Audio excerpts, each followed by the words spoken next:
He hadn't seen her in 12 years, not since the gunfire split the forest and tore their world in two. But every night she returned without sound, without form, just a presence in the dark, the weight of something never said.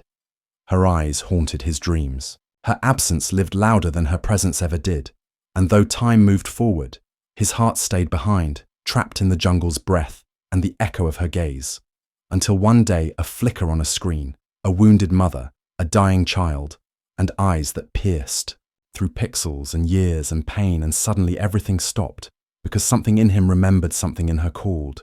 And now, with oceans between them and silence like a second skin, he stands frozen, breath caught as those same eyes rise to meet his across the barrier of glass and years and death.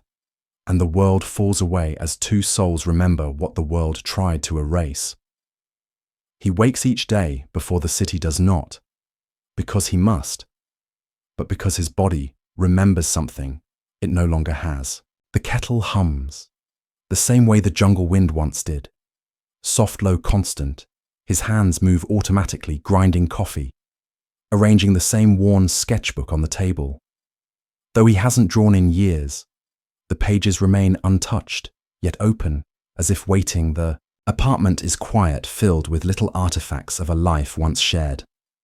An old branch on the windowsill, smoothed by time, a photograph turned face down on a shelf, a coat with mud-stained cuffs he never washed. He walks the same park path every morning, watches birds move through leafless trees, eyes scanning not for beauty, but for something lost, something familiar. Sometimes he pauses for no reason, heart aching at a sound, a movement, a shape that isn't there at night. He sits by the window, light off, city humming around him, and he stares out into the dark, like he's listening for footsteps that never come inside him. The forest still breathes, and in its breath echoes the absence of her, the silent presence of a bond unbroken but unreachable. The air split open with the crack of gunfire, and in an instant, the forest that had always felt eternal turned to chaos. Birds shrieked, branches tore smoke, bled through the trees, and she was gone. Just like that. One moment at his side, the next swallowed by green and fire and sound. He ran, calling her name, tripping through undergrowth, heart pounding like it could summon her back. But there was only noise, only fear, only the crushing weight of too much silence after too much violence. He searched for days, skin-scraped voice, raw eyes burning until the forest no longer looked like home, but like a wound. And when he finally fell to his knees, empty and shaking, the truth sank in.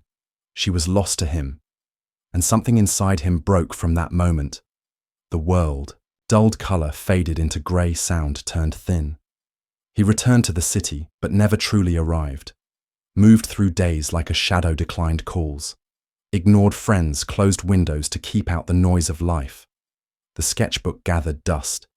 His hands forgot. How to draw only one memory stayed sharp the moment her eyes vanished into the leaves. He dreamed of it over and over, each time hoping for a different end. But it never came. She never came.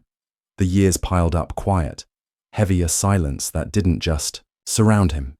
It became him. Even laughter on the street sounded distant, like it belonged to another world, one he could no longer reach. And so he waited, not for a miracle, but for the pain to stop. But it didn't. It just learned how to hide behind routine. And in that long ache of stillness, time stopped meaning anything. And her name stayed unspoken, except in dreams, where he whispered it again and again, as if memory alone could bring her home. Let me pause here for a moment. What about you? Where are you listening from? Has there ever been someone in your life, a person or even an animal, who remembered you after long years apart? A connection you thought was lost, only to find it still alive beneath the silence. If stories like this speak to something in you, don't forget to follow. There's much more to come, and it only gets deeper from here. It started with a flicker, a casual scroll through headlines, a moment he barely registered, until an image stopped him. Cold, grainy video, shaky and harsh. But it didn't matter, because the eyes were the same older yes, and rimmed with pain, but unmistakable. She sat hunched, cradling a limp infant, her body torn. her breath shallow, and yet her gaze burned through the lens, not at the camera, but beyond it, into him, as if she knew, as if she remembered, and the world around him fell away, replaced by the sound of distant trees, the weight of her silence, the press of her hand in his mind. Everything rushed back. The drawings, the laughterless mornings, the ache he'd buried under quiet. He stared at the screen, unable to blink, heart pounding like it did the day she vanished. But now it wasn't fear. It was something sharper, more dangerous. Hope, and with it came doubt. Was he crazy to believe? Was it even her? Would she know him after all this time? Or had she moved on, forgotten him, healed without him? But the questions couldn't hold him back. His body moved before his mind caught up. The suitcase opened, the sketchbook slipped inside, fingers trembling as they touched its cover. He hesitated at the door just once, afraid of the answer waiting at the end of this journey, afraid of breaking again.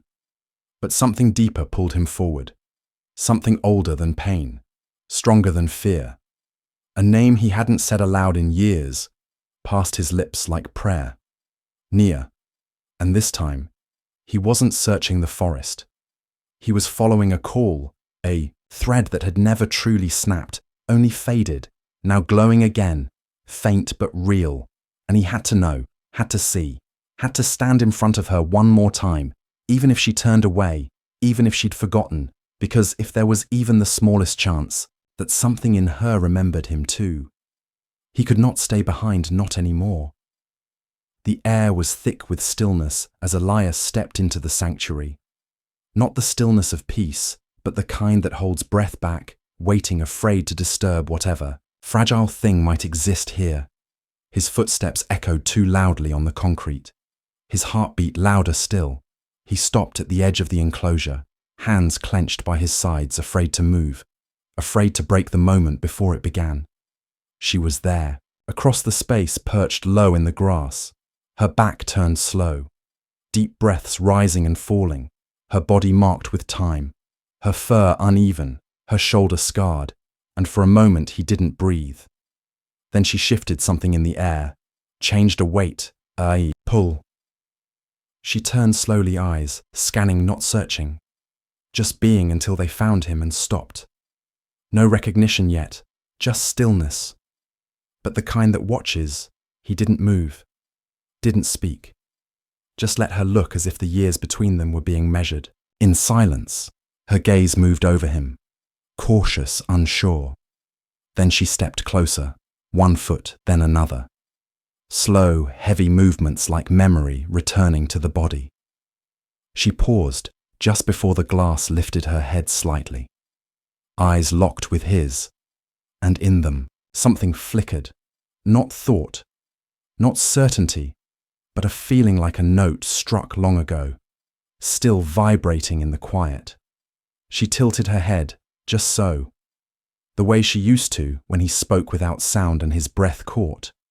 He raised a hand to the glass, not touching, just hovering, and after a heartbeat that stretched wide and trembling, she reached out and placed her hand flat against the barrier, meeting his palm, not with force but with knowing. And that was it. That was the moment when time folded, when silence broke, when everything they were and had been and lost came rushing back in a single press of skin against glass, and Elias felt the weight of every year, every dream, every ache pour out of him, and he dropped to his knees, eyes wet, shoulders shaking, not with sadness but with something harder to name, something like being found again and across from him. Her eyes didn't leave his, and though she made no sound, he knew what they said. You are still here. I am still here. We remember. He came every morning before the crowds, before the noise, with a quiet step, and that same sketchbook now worn at the edges, but open again, its pages slowly filling, not with memory, but with presence. She no longer watched him from a distance. She came to the glass, before he even sat, as if waiting. Sometimes she brought her child, let it play nearby while she sat, eyes half closed, as if listening for something beneath his silence. Other times she watched him draw, tilting her head that same familiar tilt. And when he smiled. Now it reached his eyes the first time in years he'd felt it stretch that far.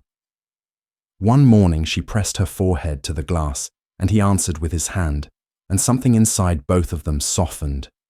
Not with words, not with answers, but with knowing it was safe now to exist again, to be seen, and not lose to remember and not break.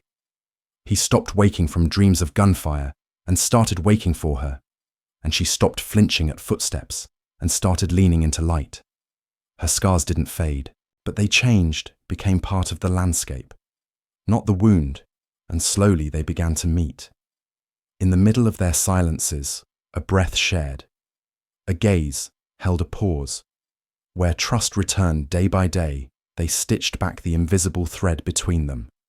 Not a replica of the past, but a new line made from all they'd carried and all they'd let go. And in that space, between remembering and becoming, they found not what was lost, but what was waiting. And in that quiet, in that gentle return, they were whole again, without needing to be healed, without needing to explain, just there together, breathing, and for the first time in a long time, both of them lived. Some bonds do not fade with time or distance. They do not ask for proof or explanation. They simply wait, buried beneath silence carried through memory, alive in the quiet corners of the heart. This was never about returning to what was, but about finding each other in who they had become. Changed, marked, but still connected. Still reaching, and when eyes met, and hands pressed gently against the glass. The years fell away, not erased, but honored, because real connection does not disappear. It endures, waits, listens, and when the moment is right, it returns. Not with thunder, but with stillness. And in that stillness, it heals everything that was broken without needing a single word.